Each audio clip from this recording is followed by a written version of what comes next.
Bismillahirrahmanirrahim. Alhamdulillahi rabbil alamin, wassalatu wassalamu ala asyrafil anbiya'i wal mursalin wa ala alihi wa sahbihi ajma'in. Subhanaka la ilma lana illa ma 'allamtana innaka antal alimul hakim. Rabbi shrah li sadri wa yassir li amri wahlul 'uqdatan min lisani yafqahu qawli. ولا حول ولا قوة إلا بالله العلي العظيم ولا حول ولا قوة إلا بالله العلي العظيم ولا حول ولا قوة إلا بالله العلي العظيم. خير ما أحييكم به تحية الإسلام وتحية الإسلام السلام. السلام عليكم ورحمة الله وبركاته. إلى حضرة النبي المصطفى رسول الله صلى الله عليه وآله وصحبه وبارك وسلم، وإلى كافة الأنبياء والمرسلين، وإلى جميع المسلمين والمسلمات، وخصوصا إلى روح الإمام أبي الحسن الأشعري رحمه الله، وإلى روح الإمام أبي المنصور الماتريدي رحمه الله، وإلى شيخ الإمام ناصر بن محمد السمرقندي رحمه الله، وإلى الإمام الشيخ محمد بن عمر نووي البنتاني. شيء لله لهم الفاتحة. أعوذ بالله من الشيطان الرجيم. بسم الله الرحمن الرحيم. الحمد لله رب العالمين الرحمن الرحيم مالك يوم الدين. إياك نعبد وإياك نستعين. اهدنا الصراط المستقيم صراط الذين أنعمت عليهم غير المغضوب عليهم ولا الضالين. آمين. Alhamdulillah, kita syukur pada Allah Subhanahu wa taala ditemukan lagi untuk pengajian kitab Qadrul Ghaif. Kita pun dah alhamdulillah sampai ke akhir-akhir bab ini. Elok sahaja selesai ini, buku saya pun siap alhamdulillah. Jadi kita baca dahulu muqaddimah yang kita amalkan itu. La ilaha illallah Muhammadur Rasulullah fi kulli lamhatin wa nafasin adada ma wasi'ahu ilmullah. La ilaha illallah Muhammadur Rasulullah fi kulli lamhatin wa nafasin adada ma wasi'ahu ilmullah. La ilaha illallah Muhammadur Rasulullah fi kulli lamhatin wa nafasin adada ma wasi'ahu ilmullah. Allahumma anta rabbi la ilaha illa anta khalaqtani wa ana abduka wa ana ala ahdika wa wa'dika mastata'. A'udzu bika min syarri ma sana'. Abu'u laka bi ni'matika 'alayya wa abu'u bi dhanbi faghfir li fa innahu la yaghfiru adh-dhunuba illa anta. Allahumma salli ala sayyidina Muhammad wa anzilhu al-maq'ada al-muqarraba 'indaka yawmal qiyamah. Allahumma salli ala sayyidina Muhammad wa anzilhu al-maq'ada al-muqarraba 'indaka yawmal qiyamah. Allahumma salli ala sayyidina Muhammad wa anzilhu al-maq'ada al-muqarraba 'indaka yawmal qiyamah.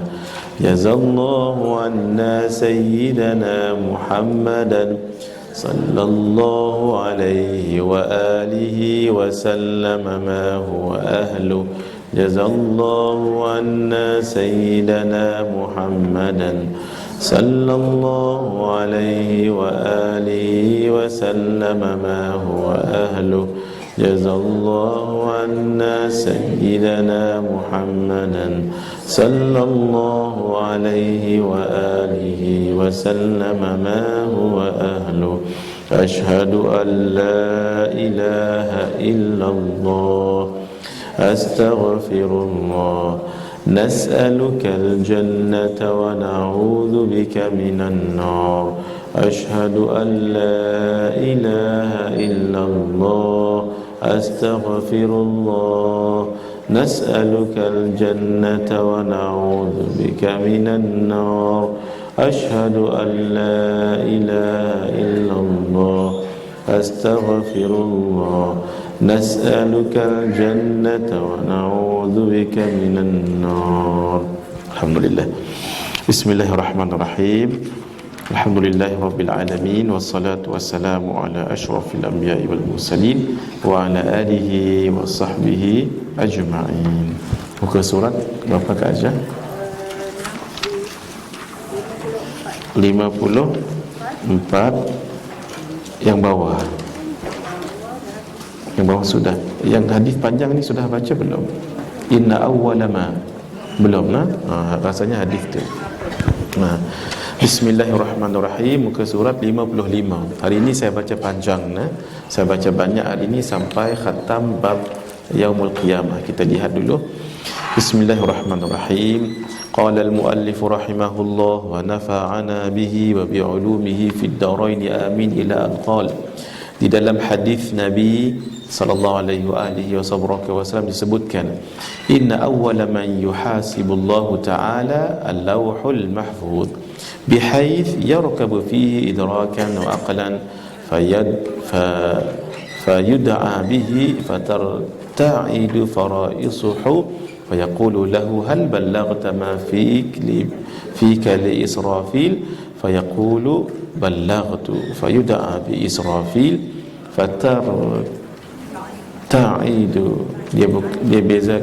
dia silap barisnya فترتعد فرائصه خوفا من الله فيقول له ما صنعت فيما روى إليك اللوح فيقول بلغته لجبريل فترتعد فرائصه فيقول له ما صنعت فيما رواه إليك إسرافيل فيقول بلغت إلى الرسول فيدعى به فيقول له ما صنعتم فيما رواه إليكم جبريل فيقولون بلغناه إلى الناس فيسألون عن عمرهم bukan غمرهم عن عمرهم فيما أفناه وعن شبابهم فيما أبلاه وعن أموالهم من أين اكتسبوها وفيما أنفقوها وعن علومهم ماذا يحملون بها وذلك قوله تعالى فلنسألن الذين أرسل إليهم ولنسألن المرسلين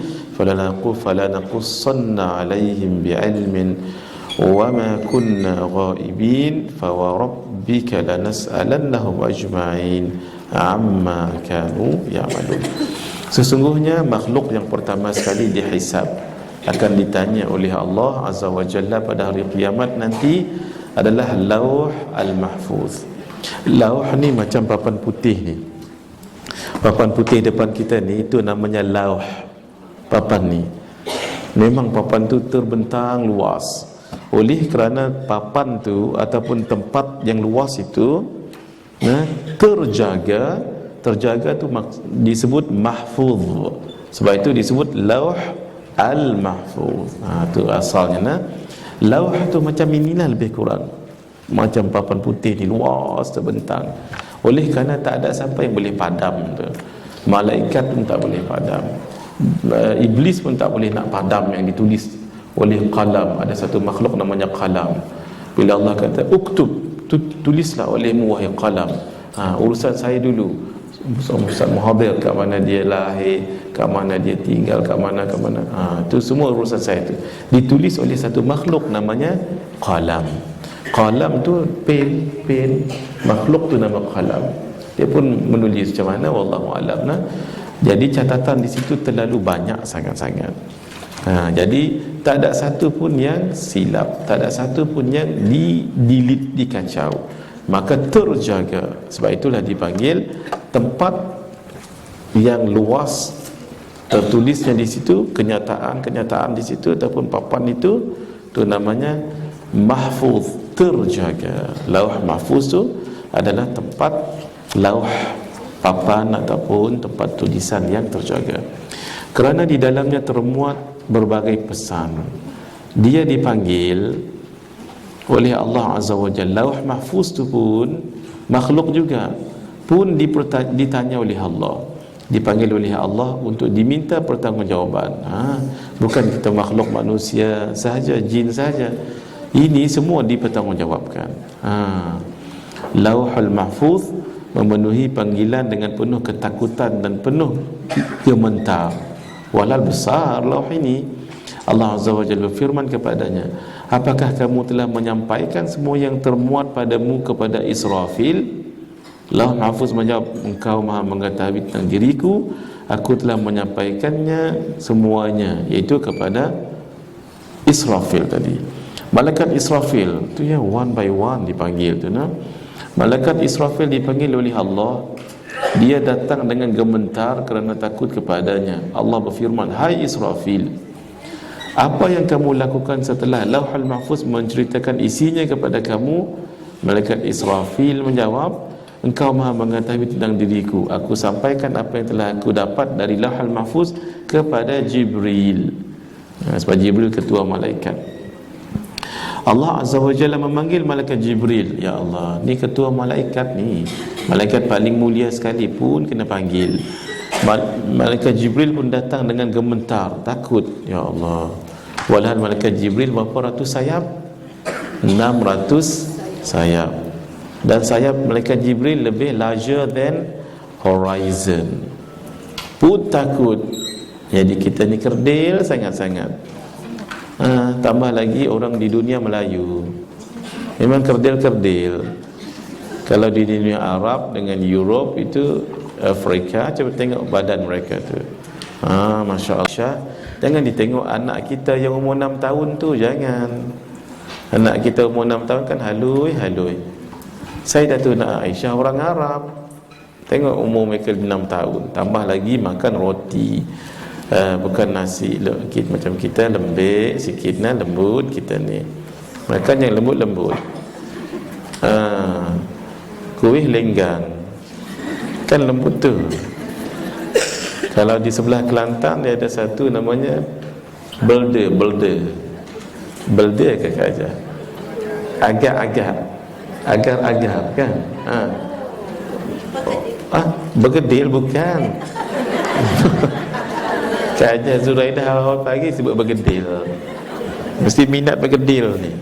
Itu kacang dal tu saya tahu, bergedil tu. Ini belde kau panggil. Ada orang Kelantan mana? Orang Kelantan sini ada ke orang Kelantan? Amah sini orang Kelantan ni kan? Apa panggil tu? Agak-agak tu lah. Lengkok.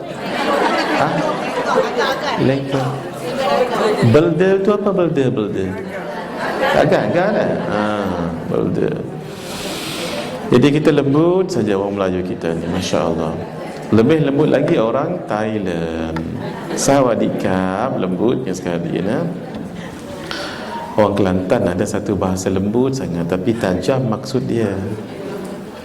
Orang Kelantan ada satu bahasa lembut kalau dia marah orang, tapi tak tidur 7 hari 7 malam dia buat ni. Tapi saya tak nak sebutlah sebab ni live ni. Nanti lepas kuliah saya bagi tahu dia only one word, but then once you heard that, tak tidur 7 hari 7 malam. Terkesan kalau dia marah kat orang, dia sebut perkataan tu, ya lembut je. Satu gitu je lembut. Tapi tak payah sebut, tak payah sebut. Nak tahu nanti lepas kuliahnya nanti, kita cerita apa tadi? Jibril kan ada 600 sayap. Allahu Akbar. Sayap malaikat Jibril larger than horizon. Tu pun takut gementar. Macam mana kita yang kerdil sebegini boleh berani? Hairan juga, ya. Allah berfirman, hai Jibril, apa yang kamu perbuat terhadap hal-hal yang disampaikan oleh Israfil kepadamu? Jibril menjawab, aku sampaikan semuanya kepada para rasul. Kan malaikat Jibril adalah yang in charge bahagian rasul. Kalau ditanya orang, kalau orang tanya, sebab kita mengaji akidah ni kan, ada tak nabi lain, rasul lain selepas Nabi Muhammad sallallahu alaihi wasallam? Tak. Apa kerja malaikat Jibril sekarang? Macam mana nak jawab tu? Kan malaikat Jibril tu bertugas menyampaikan wahyu. Sekarang apa dia buat? Mohon maaf ya, mohon maaf. Contoh Kak Jah, Mak Jah, Datuk Datin yang bekerja lama dulu kan, bila sampai umur 55 ataupun 63 or 65, you got option whether you want to continue or you want to have a rest. Yang rest tu namanya apa? PENCEN, pension. Kak Jah, kat sini ada satu persatuan kan? Pop, Masya Allah. Macam mana boleh jadi pop ya? Persatuan orang. Tak apalah tu. Tapi saya risau dengan yang satu lagi tu, K-pop. Saya mohon maaf, dulu saya tak tahu K-pop ni. Saya tak tahu. Ikhlas ni bukan mujamalah ni, tak. Memang saya tak tahu K-pop. Yang saya tahu pop tu orang menari-nari kan. K, apa itu K? Rupanya Korea. Cerita dia macam ni.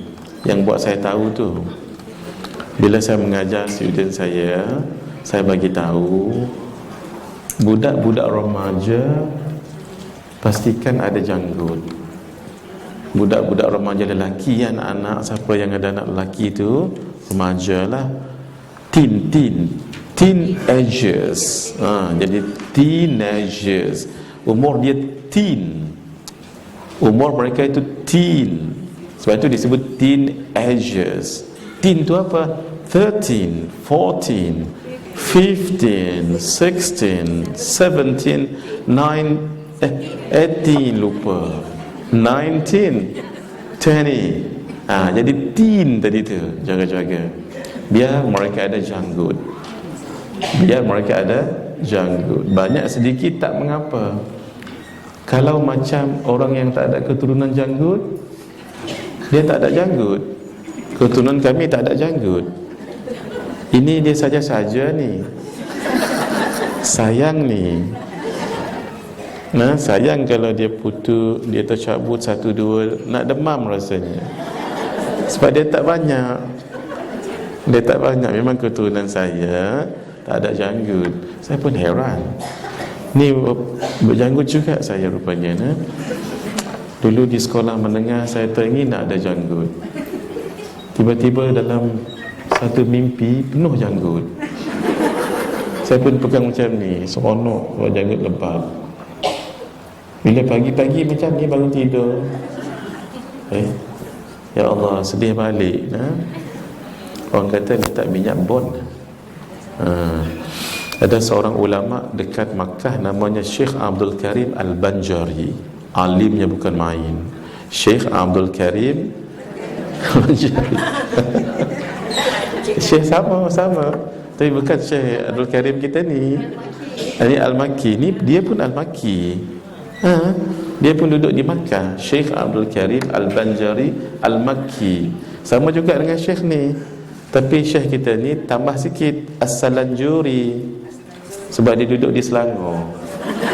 As-Salanjuri. Kalau nak tambah lagi As-Shah Alami. Sebab dia duduk di Shah Alam. Syekh yang saya nak cerita ni dah wafat. Beliau ni alim. Tak cuba tanya ayah ataupun datuk tuan guru ya. Beliau mengajar. Satu hari orang-orang Arab tanya dia, "Anta tudarris?" Kamu mengajar? "Naam kama taraun." Seperti mana kamu lihat aku mengajar sekarang. Rupanya orang Arab tu nak tanya, "Kamu mengajar ya?" Sebab orang lain mengajar janggutnya lebat.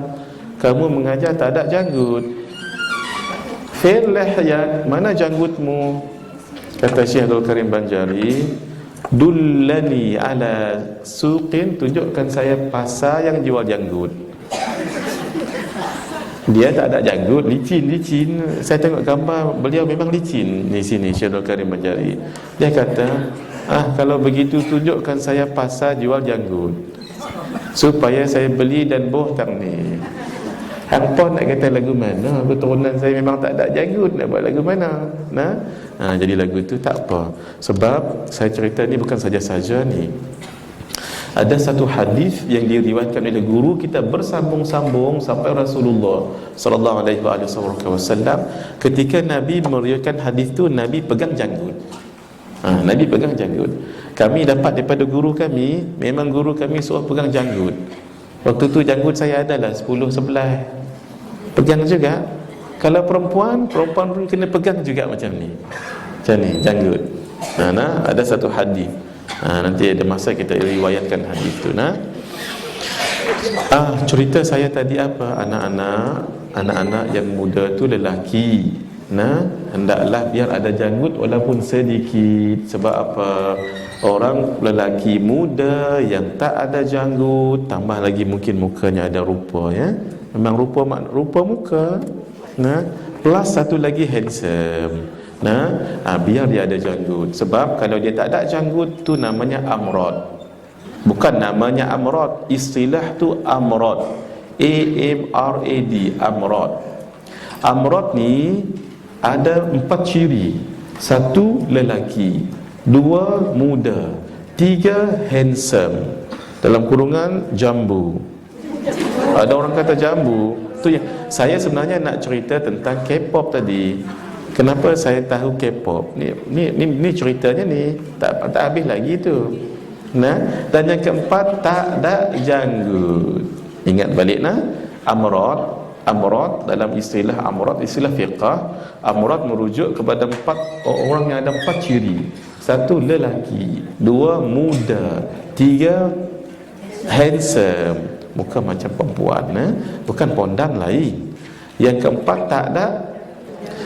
Kata Imam Nawawi di dalam fatwa beliau, amrad tadi tu, budak muda tadi, you cannot expose yourself to the rest even with your own apa panggil tu ya, same gender, walaupun sama dengan orang lelaki. Tak boleh buat macam ni, tak boleh. Sebab nanti ada orang lelaki yang, mohon maaf ya, naik syahwat. Memang bahaya tu. Kemudian kita pun tak boleh tengok dia mengiring mata sampai dia masuk kereta. Tak boleh. Takut nanti timbul syahwat.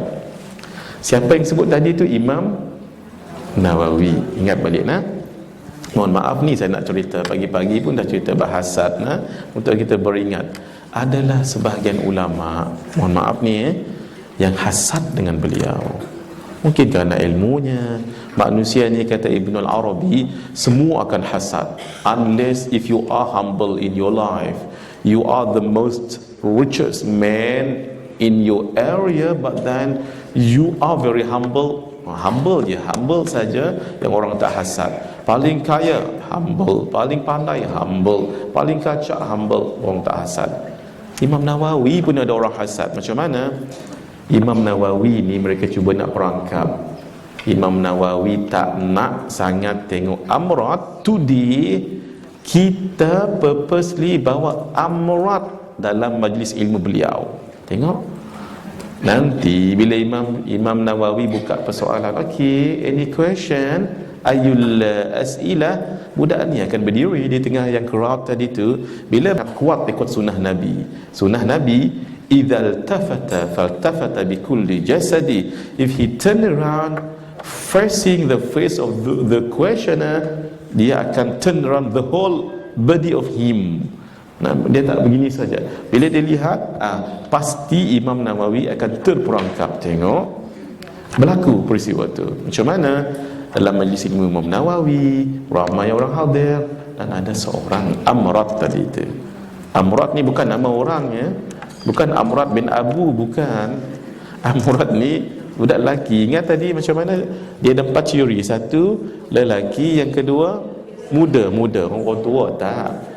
Yang ketiga handsome, yang keempat tengok bila Imam Nawawi habis mengajar, ayyul as'ilah, ni memang plot dia macam tu. Ayyul as'ilah, at that moment orang yang nak perangkap tadi, dia habaq kat kawan dia, jaga, saya pergi kena. Kata Imam Nawawi, memang tak tengok amurat ni.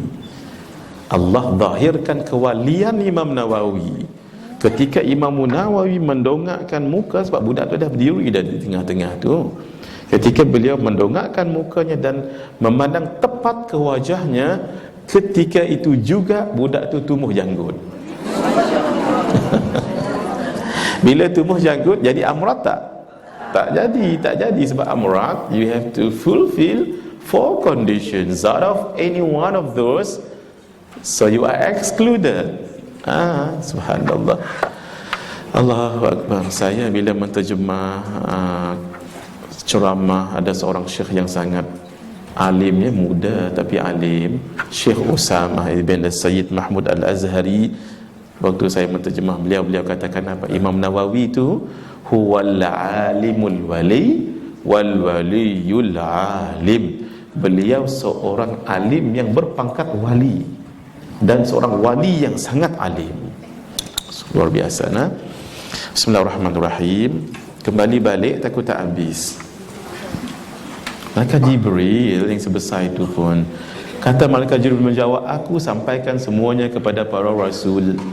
Soalan saya tadi begini, kan Malaikat Jibril diutuskan untuk menyampaikan wahyu kepada para nabi, dan sekarang apa dibuat oleh Malaikat Jibril? Senang sahaja. Nanti hadirin sekalian jangan rasa ragu-ragu jawab soalan ni, nah. Apa jawapannya? Ragu-ragu tu, nah. Baru tadi jangan jawab. Baru tadi pesan jangan ragu-ragu ya kalau jawab soalan ni. Tapi apa jawapannya? Allah, ragu-ragu balik dibuatnya, nah. Ketahuilah bahawa 10 malaikat yang kita kenal dengan tugas-tugas itu, nah. Hafal perkataan ini. Itu special task untuk mereka. Itu special task untuk mereka. Tugas-tugas khas untuk mereka. Adapun tugas-tugas umum untuk keseluruhan para malaikat satu sahaja. Apa? Glorifying Allah, ataupun obeying Allah, submitting self to Allah, ataupun dalam istilah yang lain apa? Prostrating to Allah, sujud kepada Allah. Istilah yang lain, beribadah kepada Allah. Nanti kalau orang tanya, Malaikat Jibril kan tugasnya menyampaikan wahyu. Sekarang relax, mohon maaf guna bahasa ni tak elok ni, tapi guna bahasa budak-budak sekarang. Kalau begitu relaxlah beliau sekarang. Dijawab, ya, memang menyampaikan wahyu kepada Nabi dan Rasul itu tugas khas. Hafal perkataan ni, tugas khas, special task. Tapi tak ada Nabi dan Rasul, mereka punya satu tugas yang hakiki, menyembah Allah. Masya Allah. Itu pun sama juga. Israfil, Israel, kan tak sampai lagi sangka kala sekarang ni. Apa dia buat sekarang? Menyembah Allah dalam keadaan mereka sendiri. Sebab itu kalau rukuk jangan sebarangan. Kalau sujud, sempurnakan sujud. Jangan seperti Nabi katakan, seperti ayam yang mematuk. Jangan tergesa-gesa. Sebab itu dalam mazhab Asy-Syafi'i sangat halus, sebab we got what's called tama'ninah. Saya terkesan dengan guru saya almarhum Syekh Baba Abdul Aziz. Daripada mulut beliau lah saya dengar ini. Saya tak dengar daripada yang lain. Mungkin saya tak dengar, ataupun saya tak hadir majlis ilmu mereka. Tapi kata beliau apa? Ada malaikat yang tugasnya sujud, prostrating all the times, tak pernah angkat muka. But then at the cosmic night journey, pada malam Isra dan Mi'raj, malaikat yang sujud sepanjang umurnya tadi ni, in the name of, dengan atas nama nak menghormati Nabi, angkat sekejap. Dia angkat sekejap. Yang tadi tu sujud selama-lama tu, angkat sekejap. Menghormati Nabi sekejap, bagi hormat pada Nabi, dan sujud kembali. Allah rakamkan peristiwa itu sebagai satu kenangan. Lalulah ada perintah rukuk dalam solat. Rukuk tu mahal harga rukuk. harga rokok pula. Mahal harga rokok tu. Sekarang ni pun mahal kan Kak Aisyah. Baguslah biar mahal-mahal nah. Rokok tu mahal harganya. Sebab itu solat adalah satu kenangan. Sebab tu yang kita baca tu kenangan tu. At-tahiyyatul mubarakatus salawatut thayyibatu lillah tu kenangan tu. Waktu Nabi berjumpa dengan Allah, Nabi jawab, At-tahiyyatul mubarakatus salawatut thayyibatu lillah. Assalamu alayka, kata Allah jawab, Assalamu alayka ayyuhan nabiyyu wa rahmatullahi wa barakatuh. Nabi tak pentingkan diri sendiri, ingat pada umat juga. Nabi jawab, Assalamu alayna, maksudnya kami. Assalamu alayna wa ala ibadillahis salihin. Malaikat yang witness pertemuan yang sangat agung ini, asyhadu an la ilaha illallah wa asyhadu annaka ya Muhammad Rasulullah. Panjanglah ceritanya. Jadi solat itu satu kenangan. Sebab itu jangan sebarang waktu solat. Jibril menjawab, aku sampaikan semuanya kepada para rasul. Kemudian para rasul itu dipanggil oleh Allah. Para rasul ada 313 orang. Para nabi dikatakan ada 124,000 orang. 124,000 orang. Dikatakan juga, ini tak ada dalam hadis tapi mengikut sebahagian ulama, itulah dia bilangan rambut yang ada di kepala Nabi. Helaian rambut yang ada di kepala Nabi jumlahnya 124,000. Ini faedah saja, faedah maksudnya benda yang jarang kita tahu. Tak semestinya dalam hadis dan sebagainya. Kalau tak ada pun taklah semestinya salah. 124,000 ni rambut dekat atas kepala ni. Masya Allah. Siapa yang bilang rambut? Mana ada orang ni rambut? Mungkin mimpi, mungkin ada perkhabaran. Benda ni kan ghaib ni kan. Jadi boleh tak Nabi tahu perkara ghaib? Jawabnya boleh, tapi dengan izin Allah. Jangan kita terperangkap dengan orang katakan Nabi Muhammad, Nabi lain tak tahu perkara ghaib. Kita kata ya, itulah hakikatnya. Tapi kalau dibagi tahu oleh Allah, boleh tak boleh? Boleh. Saya bagi contoh dekat bank kan, paling besar kat situ dia manager bank kan. Paling besar kat bank cawangan tu manager bank lah, ataupun ketua bank. No one is permissible to come in without his permission. Semua orang tak boleh masuk pintu besi, masuk bilik besi tu. Sebab pintu dia besi, bilik dia pun besi, campur dengan simen. Pintu pun besi, kunci pun besi. Tak boleh orang masuk, sebab dia sahaja yang boleh masuk. Pengawal lagi tak boleh masuk. Timbalan dia pun tak boleh masuk. Tapi kalau dia izin timbalan dia masuk, boleh masuk tak? Boleh. Kalau beliau izinkan, hatta pengawal ataupun mungkin cleaner nak bersihkan dalam tu, boleh tak? Why not? As simple as that. Begitu juga Nabi tahu perkara ghaib, itu tidak pelik. Sebab kalau Allah yang bagi tahu, simple je. Sebab kan kita belajar sifat 20, ada satu sifat yang jangan tinggal tahu tu. Apa dia? Allah bersifat dengan berapa puluh sifat? 20 sifat. Kenapa 20? Kenapa tak banyak? 20 tu yang tafsil, yang banyak tu ijmal. Kenapa kita hanya 20 sahaja? Itu yang tafsil, wajib. They are made compulsory to you and all of us to knowledge about that. Not only that, to believe in. Itu yang wajib. Tapi generally Allah possesses all the good, excellent attributes or names. Kenapa? Memang Allah begitu. Allah punya sifat dan nama yang seluruh sifat kesempurnaan milik Allah. Itu namanya ijmal. Tuan-tuan perasan tak macam mana kita nak kaitkan dengan tasawuf? Tengok kenapa? Why it has to do with 20? Kalau tak hafal 20 ni, kita berdosa. Kalaulah Allah katakan kena, ataupun Rasul ataupun ulama katakan wajib 97, Tak ke biru muka kita menghafalnya nanti.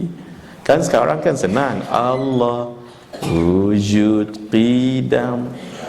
Suara tak sedap nah. Paling kurang kita dah tahu. Itu ringkas saja. Sambil-sambil makan kacang kita boleh baca Allah wujud qidam baqa nah. Subhanallah. Kita nak kaitkan kasih sayang Allah. Tu nah. Baik, bismillahirrahmanirrahim. Para rasul itu menjawab, semua telah kami sampaikan kepada umat manusia. Terlupa saya tadi, kalau tengok ada orang pakai plate kereta nombor 313, tu dia akan ingatkan kita pada siapa tu? Orang tu mungkin orang yang belajar. Jadi tak ada dalam dunia ni, tak ada coincidence. Kalau kita belajar tauhid, tolong diingat ya.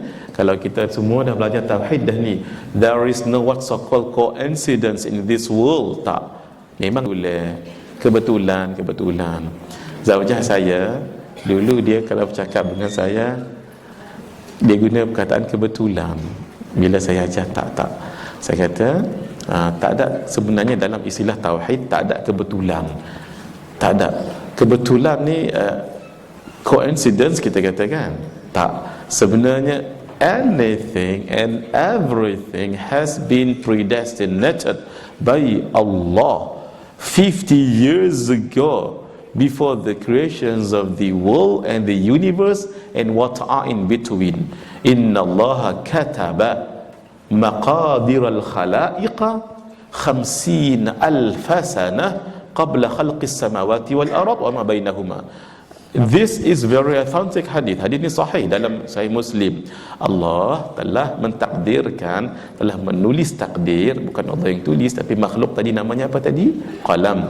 50,000 tahun sebelum dijadikan langit dan bumi, and whatever in between both of them dah ditulis dah pun.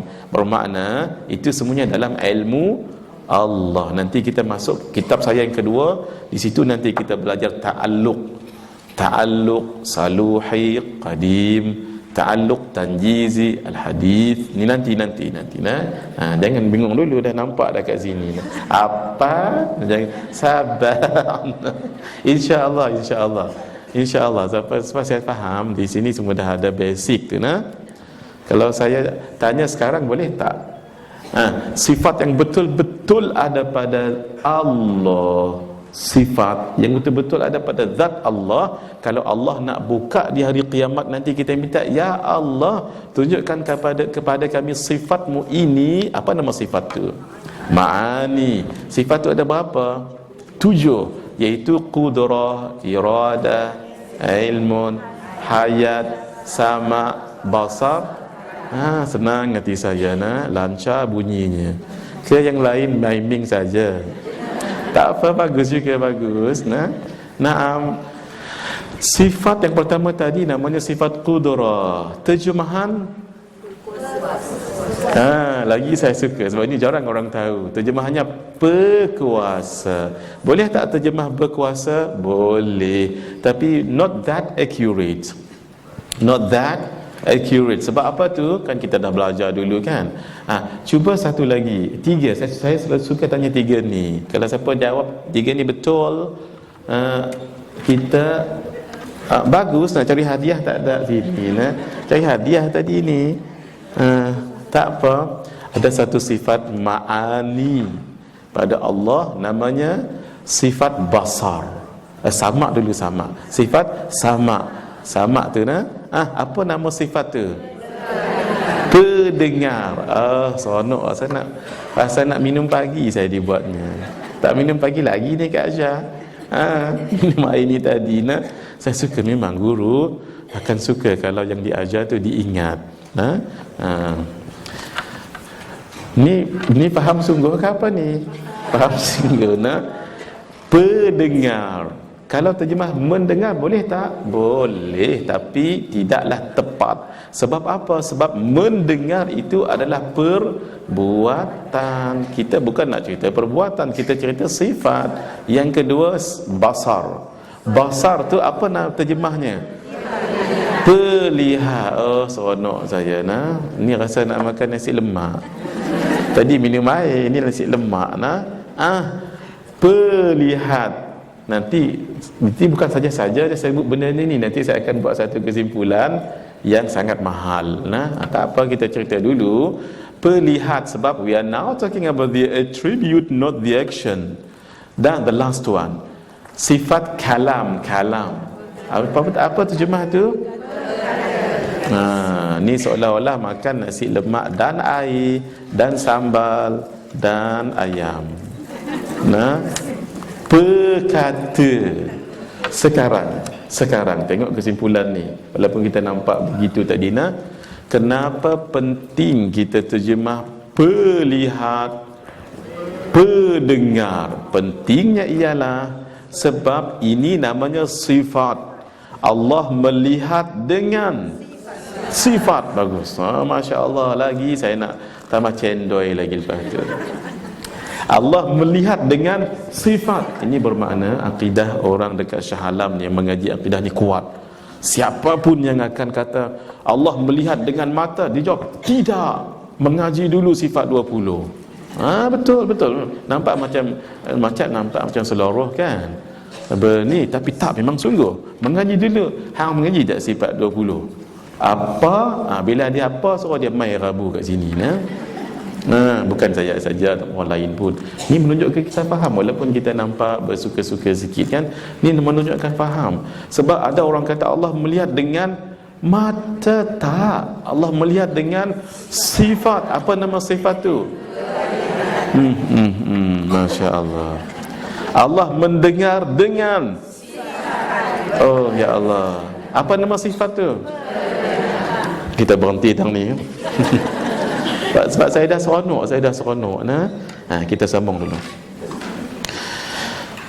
Para rasul itu menjawab, semua telah kami sampaikan kepada umat manusia. Allah Azza wa Jalla ingat umat Nabi Muhammad sallallahu alaihi wasallam, semua yang namanya manusia sekarang dan sejak diutuskan Nabi dahulu, umat Nabi Muhammad itu semuanya umat Nabi Muhammad, termasuk orang Islam, termasuk orang bukan Islam. Dekat mana region you could be, or you could be attached, sama ada dekat Malay Archipelago, Kepulauan Melayu, ataupun dekat African region, ataupun dekat Europe, whatever. Semua mereka adalah umat Nabi Muhammad sallallahu alaihi wasallam. Yang membedakan mereka itu apa? Umat Nabi Muhammad ada dua kategori. Kalau orang tanya Hindu, Chinese, yang non-Muslim, whatever, mereka juga umat Nabi Muhammad. Ingat ya. Tapi kategori mereka itu apa? Kan ingat dulu, buat catatannya, umat Nabi Muhammad ada dua. Satu, orang Islam semuanya, alhamdulillah kita ni dipanggil ummatul hidayah, umat yang mendapat hidayah. Adapun orang yang bukan Islam, nama kategori mereka itu kita sebutkan dengan ummatud dakwah, umat dakwah. Nak tulis ke tak nak tulis? Asalnya tak payah tulisnya, dekat ringan sangat. Nanti saya nak kongsi satu doa. Pagi tadi dekat radio KLFM, sebenarnya saya dah kongsi doa ni kat sini kat Ajar. Iaitu tadi kami belajar dekat radio live tadi saya minggu saya 6.45 sampai pukul 7 tu, itu radio KLFM. Itu saya live tu, mereka call, kita jawablah dekat rumah. Jadi tadi kami dah cerita bab yang ke-16, iaitu tentang menjadi tetamu ni macam mana caranya. Saya ceritakan kat situ. Last kali adabnya ialah jangan risau kalau orang hadir kat rumah, supaya makanan yang kita hidangkan itu cukup, maka ada bacaan doanya. Saya rasa dah bagi kat sini kan. 7 kali dah tulis kat sini. Belum. Kalau belum saya tulis sekarang. Tak apa, saya baca dulu, cuba tengok. Cuba dengar. Bacaannya ketika Mak Ajar sedang membuat makanan itu ataupun sedang menghidang, dua-dua keadaan, dibaca 7 kali, inna hadza la rizquna ma lahu min nafad. Mak Ajar faham, dia dah hafal kan. Berapa kali baca? 7 kali saja. 70 lama sangat orang menunggu makanan. Bila nak makan? Lepas baca 7 kali tu, bacalah Bismillah. Cuba Kak Ajah sambung. Tulis tak? Saya nak cuba sambung dulu. Maksudnya orang yang menghafal, dia selalu bagi tetamu dia makan. Kan tak ada orang bagi tetamu makan. Ada, cuma lupa doa tu. Nah, mula-mula tadi, tolong siapa yang boleh trace ayat tu ayat Quran tu. Cuma saya tak ingat. Nah, ayat tu Kak Ajah, inna hadza la rizquna. Saya tulis dululah sebab benda ni benda baik. Saya buka dulu nah.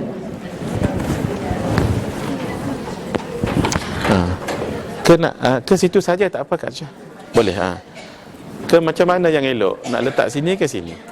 Kalau tak sini minta tolong. Situ saja. Situ saja nah. Bismillahirrahmanirrahim.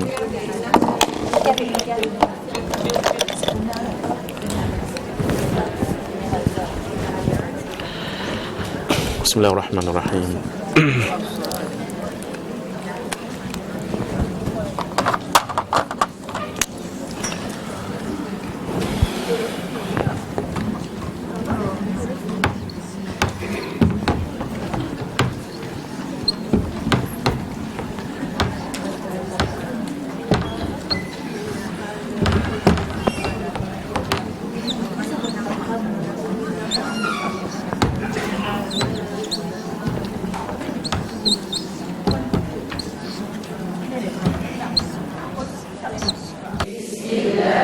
Allah.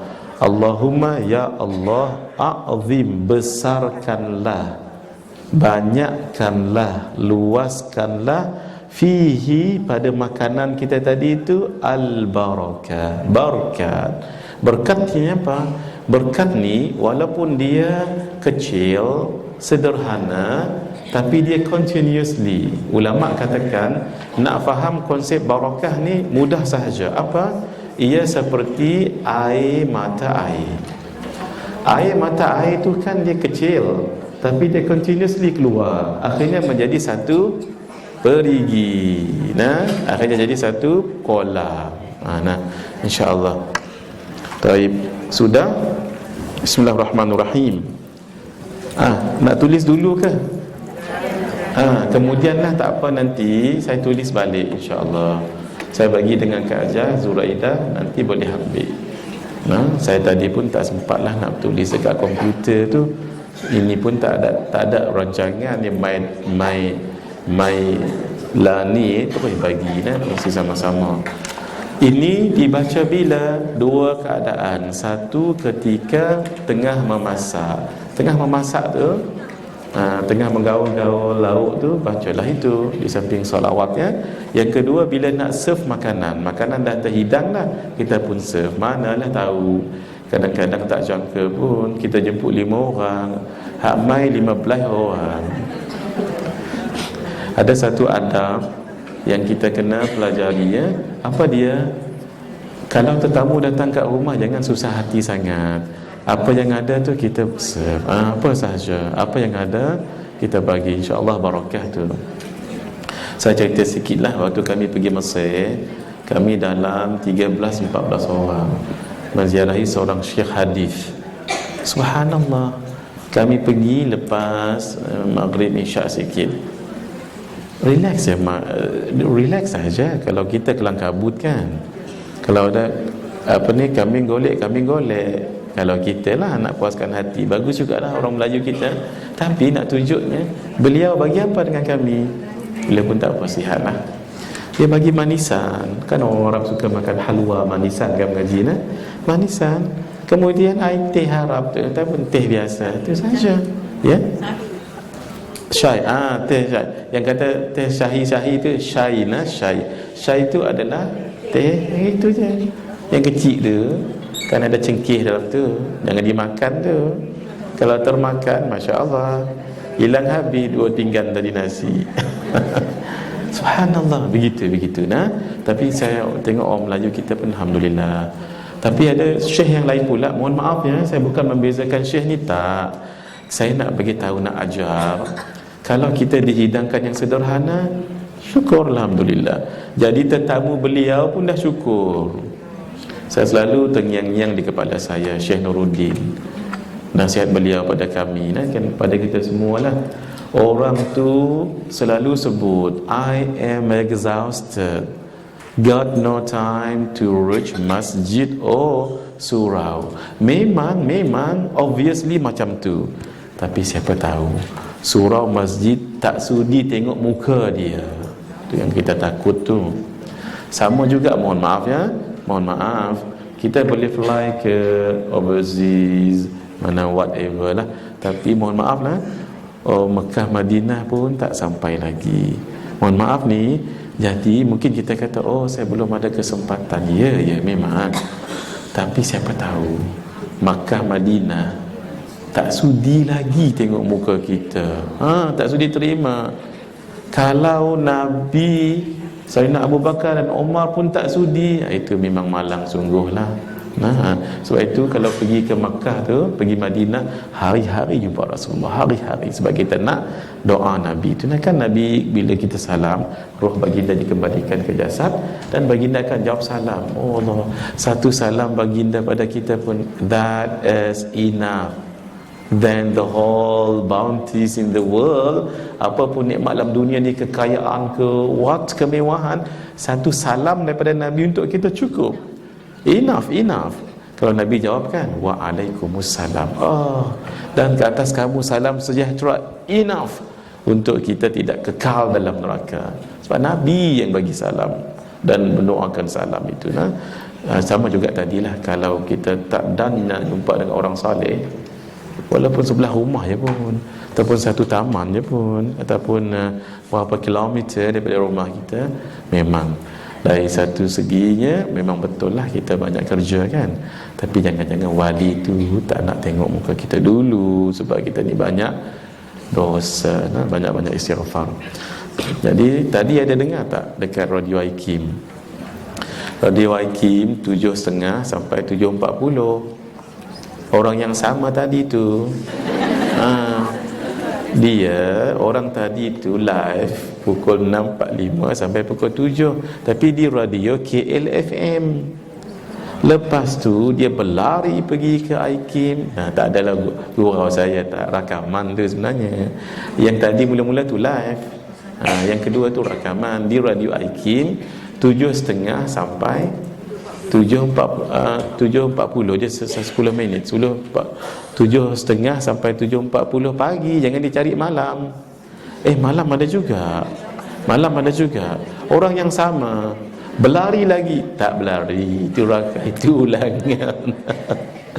Saya diamanahkan untuk bulan Februari ini untuk berceramah, macam tazkirah, macam motivational talk lah pagi-pagi tu, pukul 7.30 pagi sampai pukul 7.40. Jadi setiap pagi lah, jangan jemu dengar ya.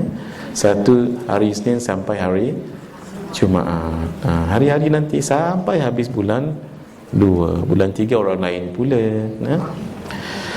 Nanti kalau tak sempat pergi dekat TV Aikim ataupun Radio Aikim, akib tu daripada hari pertama dulu sampai hari last tu, compilekan. Itu bukan senang tu. Bercakap, mohon maaf ya, cakap macam ni mudah saya mudah, sebab kalau salah saya boleh rectify on the spot. Kalau radio berapa juta orang dengar tu, sikit je kita salah, orang akan notice ya. Semua telah kami sampaikan kepada umat manusia. Ingat kita tadi, umat Nabi Muhammad ada 2 kategori. Satu, saya nak tulis apa tadi situ saya nak tulis umat, jadi tulis doa. Tak apalah. Satu umat namanya ummatud dakwah, umat yang didakwah. Itulah yang non-muslim keseluruhannya. Satu lagi kita ni namanya ummatul hidayah. Alhamdulillah, selalu kita ucap alhamdulillah. Lalu Allah bertanya kepada setiap orang 4 perkara, jaga-jaga ni 4 perkara ni, takut-takut tak lepas. Dia begini 4 perkara ni, inilah immigration. Tulis kat situ. 4 perkara ni, inilah immigration. Kan yang berpengalaman pergi umrah, sampai dekat airport tu kan menunggu tu. Kan ni cantik juga airport sekarang ni kan menunggu kita kat situ. Pusing macam ular, pusing kat situ, tengok dia lagi pusing, dia lagi. Kawan kita nak buat macam mana kan? Menunggu situ. Itu tu kalau tak lepas di situ, buku ke, pakaian ke, dokumen ke, whatever, lekat kat situ lah kita. Ni 4 ini immigration ni, ingat elok-elok. Jangan lekat kat sini. Selagi 4 ni tak celui, tak lepas, tak boleh celui, tak boleh pergi. Satu, tentang umurnya, untuk apa mereka habiskan umurnya. Jaga-jagalah, every single day akan ditanya. Mak Ajah umur sekarang ni dah 60 tahun. Bermakna 60 tahun tolak 9. Sebab 9 dulu belum baligh kan. Tolaklah 50 berapa? 1 tahun. Tu ditanya tu, apa yang kamu buat? Tentang masa mudanya, untuk berbuat apa semasa mereka masih muda. Kita muda, sekarang ni muda juga. Muda dalam usianya. Muda dalam usianya. Sebab zaman Nabi Nuh, umur mereka berapa tahun? Ribuan tahun. Ribuan, kita baru 70 kan, baru 80. Baru. Ada sekali tu saya tengok YouTube ni, Ustaz Azhar Idrus, dia bertanya dengan orang kat depan dia tu, kalau mu Allah bagi panjang umur, mu nak berapa umur?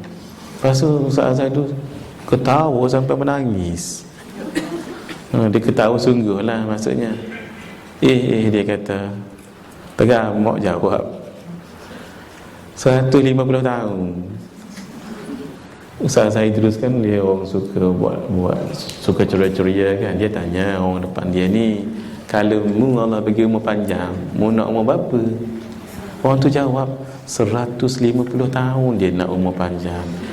Ustaz Zaid dulu pun ketawa, dia kata, tegamak, umur 100 tahun pun macam biawak, dia kata. Mohon maaf ni, saya cuma copy paste apa yang dia cakap.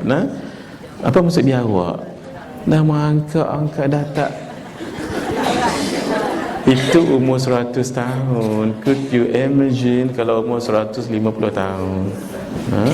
Nanti kena tanya tu nanti tentang harta kekayaannya, dari mana mereka memperolehinya dan digunakan untuk apa hartanya itu. From where you get it, how you spend it. Tentang ilmunya, untuk apa mereka mengamalkan ilmunya. Kamilah yang ditanya, mohon maaf ya. Cakap lebih ni ditanya juga ni.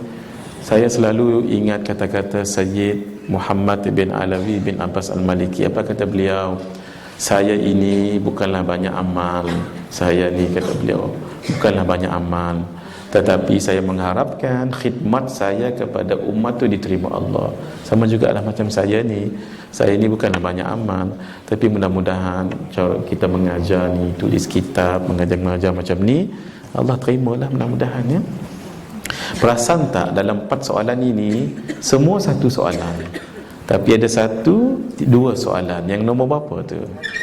Nombor 2. Nombor 2 tu yang lain, umur kat mana habis, waktu muda kat mana dihabiskan, ilmu di mana kamu amalkan. Nombor 3 tu harta, 2 soalan. 1 dari mana, kedua bagaimana ataupun ke mana. Itulah orang kata akan ditanya. Tapi orang kaya jangan risau, sebab pernah juga Abdul Rahman bin Auf yang kaya itu ditakut-takutkan oleh para sahabat. Apa kata mereka? Ya ibn Aufin, wahai ibnu Auf, Abdul Rahman bin Auf, kamu tak takut ke? Pasal apa? Pasal hadis ni kamu tak takut ke? Semua yang lain, the rest, only one question, but when it comes to the harta, ada 2 soalan. You are among the richest in this community. Apa kata beliau? Memang beliau tahu beliau tu, every single. Dia kata apa? Kamu nak takutkan saya macam mana? Saya early in the morning, saya akan bersedekah 100 dirham. Ingat tak dulu 1 dirham harganya berapa? Kak Ajah ingat? 1 kilo daging. 1 kilo daging berapa sini?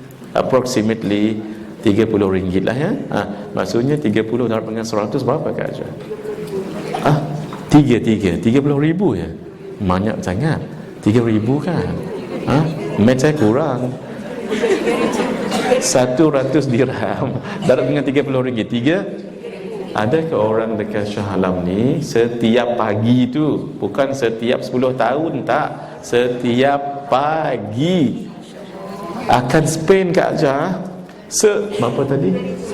3,000 ringgit, bukan rupiah. 3,000 ringgit. Kalau 3,000 rupiah baru berapa sen? Berapa ringgit kan? Dia kata, kamu nak kata apa kat saya ni? Pagi-pagi dia sebenarnya tak nak bagi tahu, tapi mereka dah takut-takutkan. Cerita jugalah apa yang dia buat. Awal pagi saya spend 100 dirham khas tu every day tu untuk orang yang memerlukan. Malam Allah balas dengan keuntungan 100 dirham. Kan 1 darab 10. Sebab tu jangan takut Kak Jah, jangan takut bersedekah. Tidak pernah ada orang yang bersedekah jatuh papa ke dana, tidak ada. Demi Allah, Allah akan balas lebih lagi. Pagi tadi siapa dengar kuliah saya dekat radio KLFM, saya sebut apa? Jangan lupa bersedekah di awal pagi. Pergi surau masjid bawa duit banyak sedikit tak apa, mata wang apa pun tak kisah. Tapi janganlah mata wang lain. Susah masjid surau nak beli kipas nanti, nah. Kemudian siapa yang tak pergi surau masjid, sediakan tabung. Tabung apa pun namanya, tabung subuh boleh, tabung Milo boleh. Bubuh dalam tu, siapa yang bubuh tu? Semua kita, semua. Isteri, anak-anak, lagi maid, semualah cucu bubuh situ. Bila dah penuh, kat mana bawa Kak Jah? Bawa masjid mana? Duduk kat Shah Alam ni, Shah Alam lah. Kalau tempat Kota Damansara dengan Damansara, satu je, jangan dibawa ke Jekyll, jangan dibawa ke Maidin, silakan, tapi duit lain jangan, duit tu. Kadang-kadang saya pun lupa bawa duit. Bila pergi nak mengajar, Allah, ni dah pukul 7.30 dah Kak Jah, Allah lupa. Terus niat, ya Allah, duit dalam wallet saya ni, terus niat berapa? Saya nak qada yang tadi tu. Sebab memang everyday kita buat. Saya mohon maaf ya, saya confident cakap benda ni. Kenapa? Sebab saya buat. Kat rumah saya tu memang ada tabung. Tabung tu nah. 10 sen lah, tapi janganlah 10 sen sangat. Nah, RM10 paling kurang berapa? InsyaAllah barakah, insyaAllah. Allah Azza wa Jalla berfirman, yang mafhum saya dah baca tadi, nah, mafhumnya, dan sesungguhnya kami akan menanyai umat-umat yang telah diutus rasul-rasul kepada mereka, dan sesungguhnya kami akan menanyai pula rasul-rasul kami, dua-dua kena.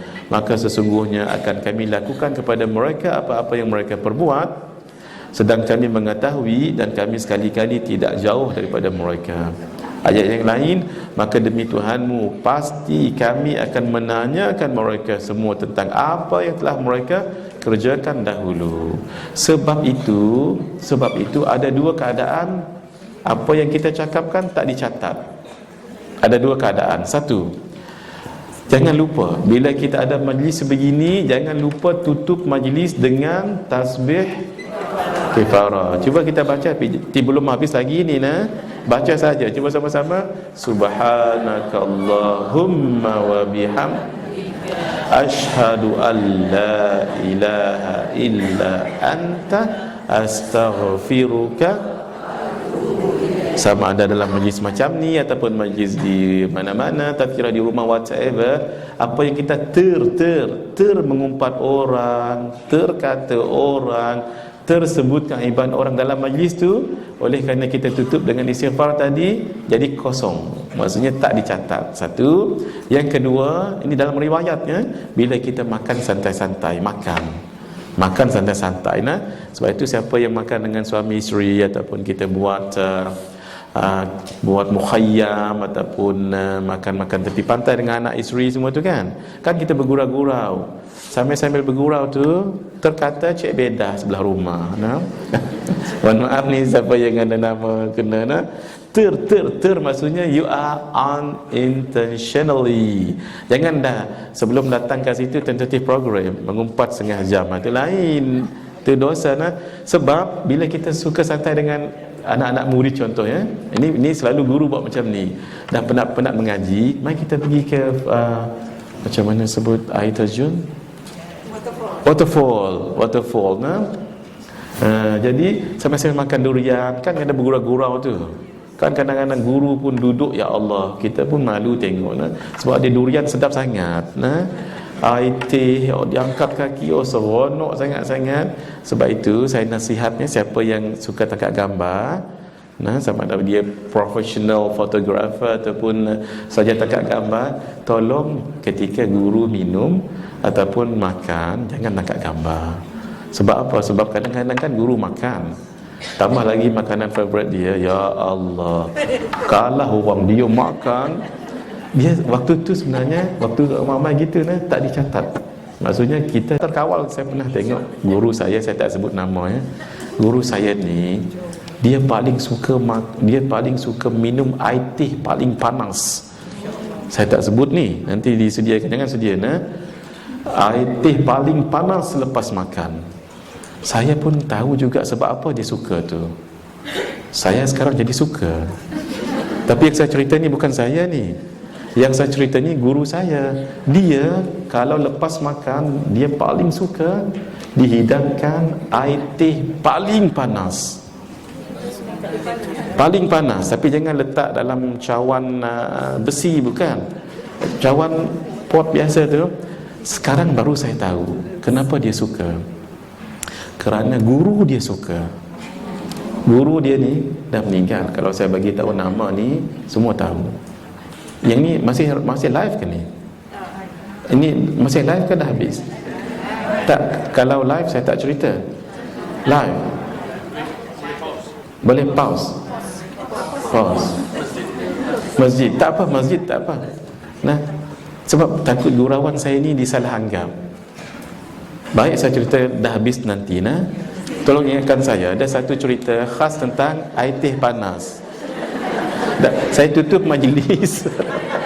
Nanti pukul 10 tepat saya tutup majlis. Tolong Kak Ajah Zuraidah ingatkan saya, Ustaz, cerita air teh panas. Poin saya nak bagi tahu begini. Guru saya tu, guru tuan-tuan juga. Kalau saya sebut nama ni Mak Ajah tahu. Guru Kak Ajah juga. Beliau, satu kesenangan, kesukaan beliau, kalau lepas makan, hidangkanlah dia dengan air teh paling panas. Kenapa dia suka begitu? Rupanya guru dia suka macam tu. Saya sekarang suka juga. Sebab sungguh-sungguh, sebab guru saya tu suka. Macam mana cerita yang asal tadi tu, itu lepas pukul 10 nanti. Sesudah itu kita habiskan 2 paragraf lagi. Sesudah itu Allah Subhanahu wa taala memasang timbangan amal dan pandangan semua hamba tertuju pada buku catatan amal. Ni nervous ya. Apakah condong ke arah kanan ataupun condong ke arah kiri. Kemudian mereka mengawasi daun timbangan, apakah condong ke sisi amal jelek, buruk ataupun ke sisi amal baik. Kemudian Allah menghukumi mereka secara adil. Ni sangat nervous. Waktu tu, ya Allah, orang kalau nervous sangat, dia dah hilang waras fikiran, betul tak? Cuba bayangkan tengah kita relax sambil minum, tiba-tiba berlaku kebakaran. Kan semalam katanya ada newspaper kan, satu keluarga meninggal kan, keluarga Cina lah. Jaga-jagalah sikit dekat rumah tu Kalau boleh jangan tinggal bacaan dulu yang kita kongsikan. Yarhamukallah. Itu bunyi bukan bacaan tu. Yarhamukallah. Mohon maaf pengaji, bacaannya ialah bacaan Abu Darda. Memang sekarang ni takut-takut juga kita. Tuan-tuan perasan tak puan-puan, bila tidur siapa jaga elektrik kita tu? Memang itu automatically. Tapi siapa yang jaga dengan kuasanya itu? Allah. Kita pun hairan kan. Contoh, kita tinggalkan rumah 5-6 hari, elektrik kita tak tutup sebab kita rasa tak perlu sangat, unless lah beberapa bulan kan. Kalau berlaku lita pintas, apa berlaku kat rumah kita tu? Jaga-jaga. Nak tidur saja. Saya selalu insaf. Bila tidur tu, saya selalu tak lupa 2 perkara yang saya ajar. Sebab saya ajar kat sini. Apa? Bila tutup grill tu, memang automatically kita akan baca summum bukumun umyum fahum yarji'un la tataharraku dharratun illa biiznillah. Macam tak berapa nak boleh sambung ke tadi.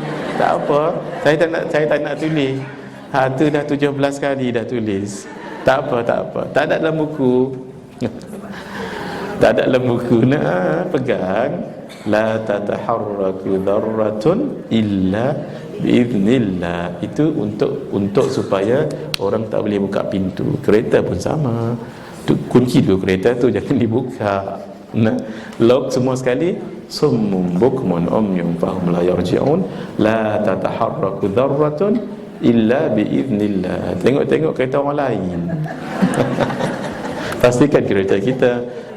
Belakang pun kita buat. Yang saya nak sebut begini ni, jangan tinggal. Sama ada kita di rumah ataupun kita keluar ke pasar sekejap, doa ni jangan tinggal. Ni bukan saya buat reka-reka, tidak. Ini disebut oleh Al-Imamul Baihaqi dalam kitab beliau Dalailun Nubuwah. Apa dia? Cerita Abu Darda.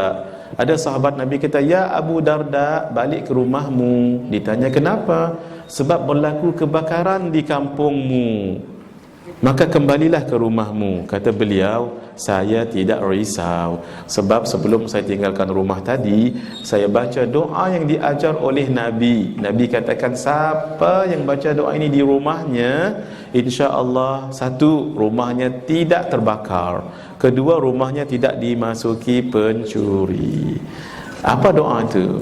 Dan sebelum tu Abu Darda pun balik kat kampung, tengok memang rumah orang lain habis dijilat api, rumah beliau tidak. Bacaan ini ada di dalam buku warna biru tu. Namanya Al-Hafizah An-Nabawiyah, penjagaan Nabi, ataupun doa Abi Darda. Bacanya begini: Allahumma anta rabbi la ilaha illa anta alayka tawakkaltu wa anta rabbul arshil azim ma syaa Allahu kana wa ma lam yasha lam yakun wa la hawla wa la quwwata illa billahil aliyyil azim a'lamu anna Allaha ala kulli shay'in qadir wa anna Allaha qad ahata bi kulli shay'in ilma Allahumma inni a'udzu bika min syarri nafsi wa min syarri kulli dabbatin anta akhidun binasiyatiha inna rabbi la raufur rahim. Baca tu sekali. Nah, insya-Allah rumah kita terjaga.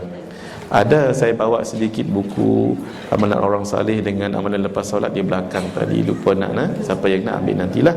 Yang terakhir, masalah yang pertama kali ditanyakan kepada hamba di al-mauqif nanti adalah tentang solat.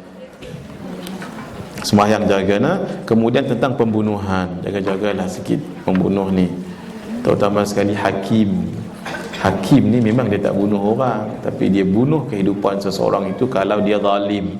Contoh, orang yang tak bersalah dipenjarakan katalah 20 tahun, kesian orang tu yang tak bersalah tu, susah anak isteri dan sebagainya, itu juga dikira sebagai hak mengambil hak orang. Kita tak bicarakan siapa-siapa ni. Sebab itu Nabi sebut qadiyan, ada 3 orang qadiyani finnar, ada 3 orang qadi, hakim, 2 orang masuk neraka. Sebab tu jaga-jaga.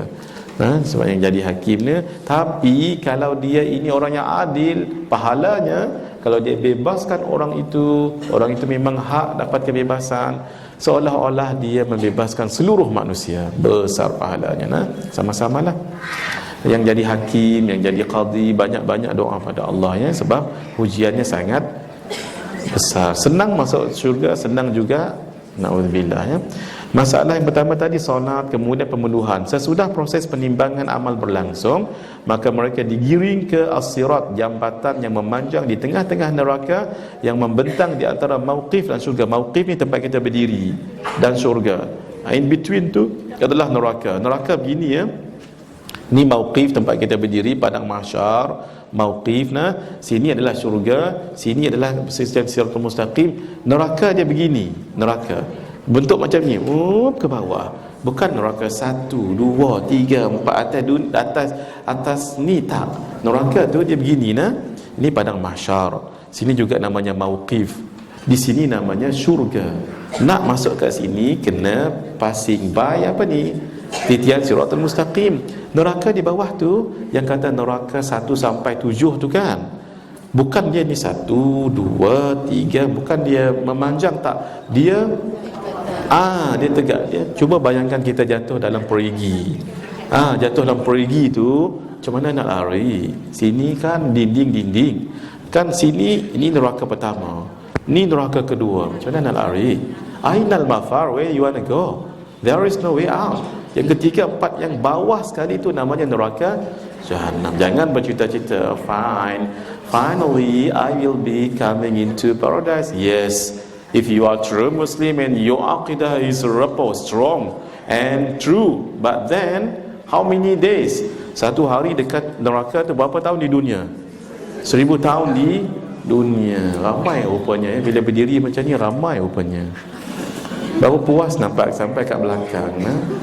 Turun duduk tadi nampak Abang Khairuddin dengan Kak Ajah ya kat depan. Dia sebenarnya kalau mengajar paling sedap macam ni lah. Paling sedap macam ni sebab kita dapat nampak ramai ke tak ramai orang. Yang kedua, orang tu tidur ke tidak. Mohon maaf gurau saja. Saya habiskan kat sini lah. Jambatan tersebut lebih kecil daripada rambut dan lebih tajam daripada mata pedang. Ya Allah, macam mana? Ni pedang ni, mata pedang tajam. Rambut katanya dibelah 7. Nak bagi tunjukkan sangat kita pun geli kan, betul tak? Geli sangat-sangat. Saya kalau pergi rumah orang yang ada batu refleksi kan, batu tu yang kita berjalan-jalan tu, dia kaedah dia kalau kita berjalan tak ada apa, itu okey. Kalau kita berjalan rasa sakit, maksudnya dalam badan kita tu ada penyakit. Dan saya suka kat situ jalan kan, ada batu yang landai, ada batu yang tajam-tajam kan. Saya nak cerita, batu tajam tu pun kita, ya Allah, slow kita berjalan sebab sakit. Ini kan pula rambut ataupun lebih sharper than a sword and thicker than a rambut. Ya. Orang-orang yang selamat berhasil melalui jambatan bervariasi. Itu bahasa Indonesia tu. Nanti kita akan sambung nanti. Setakat ni dulu. Mudah-mudahan kita dirahmati Allah Azza wa Jalla. Saya jawab 2 soalan. Apakah perbezaan antara solat fajar dan solat sunat subuh? Sama sahaja. Yang penting masuk solat subuh dahulu. Nak guna usalli sunnatal fajri boleh, usalli sunnatal subhi boleh, cuma jangan disebut qabliyatan. Tolong doakan adik saya Yusuf ni, sama-sama lah kita baca Fatihah. Bila sampai iyyaka na'budu wa iyyaka nasta'in, tolong khusus untuk beliau, untuk kita juga. Pos Rawi disahkan mengidap leukemia dan Amir Muhammad Taib kanser tulang. Adik-beradik ni, mudah-mudahan Allah bagi ke sembuhan pada mereka. Tolong sampaikan yang menulis ni dan keluarga masing-masing saat sekarang ni jangan baca yang lain dulu. Untuk keluarganya lah, sila baca surah Al-Ikhlas sebanyak-banyaknya, beribu-ribu kali pun tak apa, sebab dia tenat sekarang ni kan. Jangan sibuk yang lain. Saya nasihatkan satu kumpulan baca Yasin, satu kumpulan baca Ar-Ra'du, surah Ar-Ra'du. Adapun yang sakit-sakit tadi, kita baca doa. Kalau kita ziarah orang yang sakit, baca doa ni 7 kali nah. Tulis lagi, nanti lambat lagi. Saya sebut sahaja. Mungkin dah tulis dulu. Nas'alullahal karim Rabbal arshil azim ayyashfiyaki, kalau perempuan. Kalau lelaki, ayyashfiyaka wa yu'afika. Nabi sebut sampai baca ni 7 kali, insya-Allah sembuh orang itu. Cuma sembuh dia nak recover tu ambil masa lah. Saya ulang balik. Ni hadis Nabi ni, saya ulang balik. Nas'alullahal karim Rabbal arshil azim ayyashfiyaka, kalau lelaki. Kalau perempuan, ayyashfiyaki wa yu'afiki, kalau lelaki perempuan, wa yu'afika. Nas'alullahal karim, kami memohon kepada Allah yang maha mulia. Kita puji Allah tu Al-Karim. Rabbal arshil azim, Allah yang punyai arasy yang agung kan, kita muliakan Allah. Ayyashfiyaki, mudah-mudahan menyembuhkan kamu, wa yu'afiki, dan mengafiatkan kamu. Lepas ni ada kelas tak? Ada kan? Tak sempatlah saya menulis. Tak apa, tulis kat sini, tulis kertas, boleh juga. Tak pun kalau saya tulis sekejap kat sini pun tak apa kau Kak Syah. Kat sini nah, yang lain boleh tangkap gambar nanti. Tapi translationnya tulis dulu nah. Taib. Translationnya ialah kami memohon kepada Allah yang maha mulia, yang punyai arasy yang sangat agung, agar menyembuhkan engkau dan mengafiatkan engkau. Nah, setakat ini sahaja dulu hari ini. Sebelum insya-Allah saya tulis sekejap cerita air panas tadi. Kita setakat ni dulu nah. Wassalamualaikum warahmatullahi wabarakatuh. Kita baca Fatihah. Ihdinas siratal mustaqim siratal ladzina an'amta 'alaihim ghairil maghdubi 'alaihim waladdallin. Amin. Cerita teh panas. Cerita teh panas tak ada apa sebenarnya. Ceritanya begini. Syekh ni teh panas kepadaku sepanas api neraka. Dia gurau saja ni. Tuan-tuan jangan ikut, jangan. Tolong bagi yang panas api neraka. Jangan dimain-main tu. Ini dia nak main, dia nak bergurau-gurau dengan anak angkatnya tu.